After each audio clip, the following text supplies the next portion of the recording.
Heard a lot of people in this room really talk about youth and talk a lot about education. And when I think about education about young people, I've been thinking a lot about when we say that education is power, and when we say that education is liberation, what does that really mean? And from that standpoint, what I have endeavored to do with students and tried to work with other educators to really do is to help students really unpack the fictions of power that power stands upon, because that is liberation. So when my students come into my class and they leave it and they say, Mr. Gray, I don't know what black is anymore.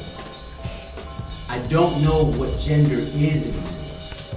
They're questioning, what is race? Who told me I was black?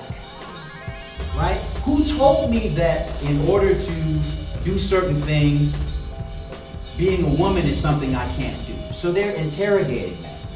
And what's interesting about the film is that what Angela said when she spoke about liberation, and she spoke about self-liberation, she said, I realized that this wasn't about me.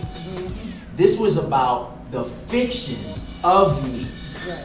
This was about how power is predicated and based upon the fictions that I am embodied in, the fiction of a woman, the fiction of being black, the fiction of age, the fiction of money.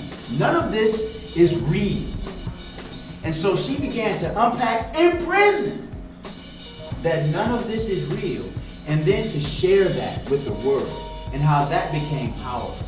And really beginning to have conversation about that self-liberation, but also having conversation about how do we liberate ourselves by challenging the notions of fiction that determine what our world is that we're living in. And I just thought, damn, that's powerful.